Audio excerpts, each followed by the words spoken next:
Hey folks, welcome back to the channel. And if you're new here, first clicked on to it, welcome. My channel is about traveling, working on tractors and cars, and then buying and selling cars. And every once in a while sprinkle little seeds, try to spread the word. Okay, this is my other studio. I got a bunch of studios around here. This is my outside patio studio. Yeah, I don't have a enclosed studio.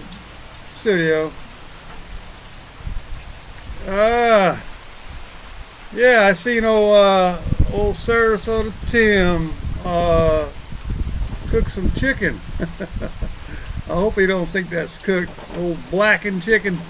That's burnt blackened chicken. Yeah. Yeah.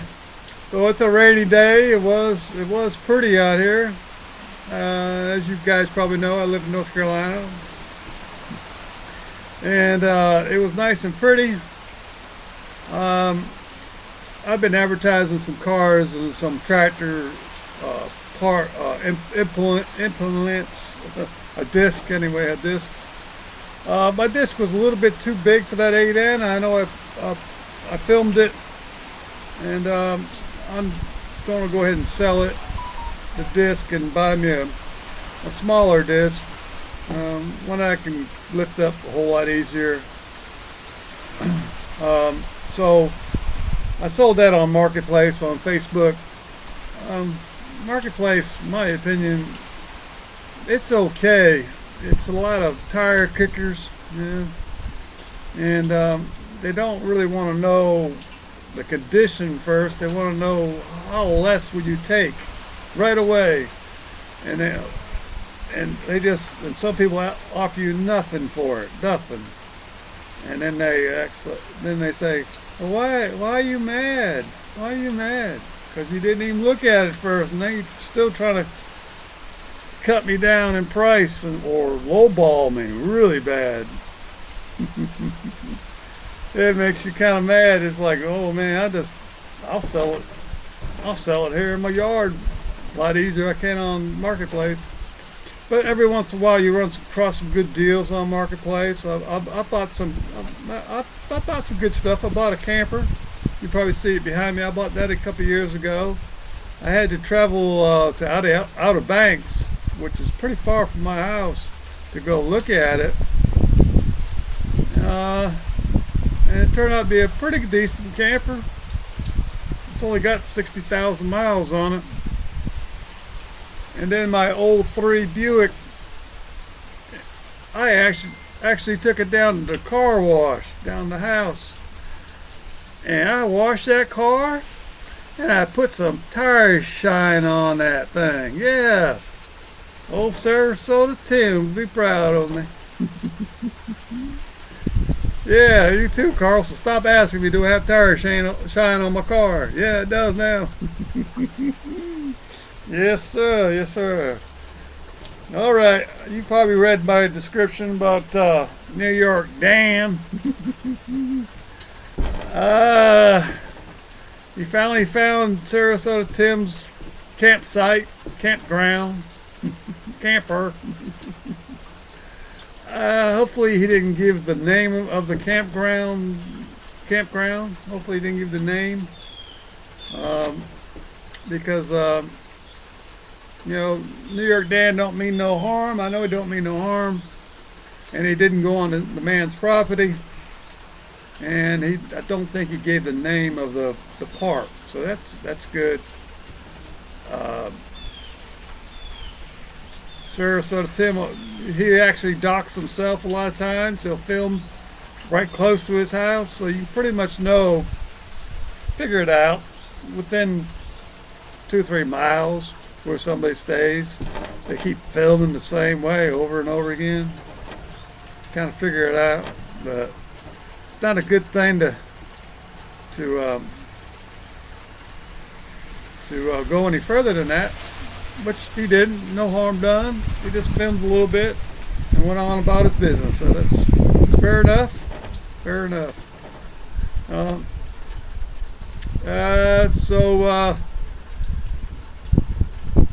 I don't know if Sarasota Tim's going to get in touch with him or how that's going to work out. Hopefully it works out pretty good. Hopefully they have a little chit chat on the email or just talking back and forth on YouTube.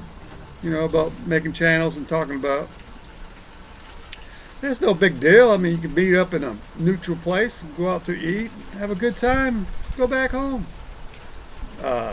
Sarasota Tim says he's a Christian, so he should have open arms, open hands. Come on.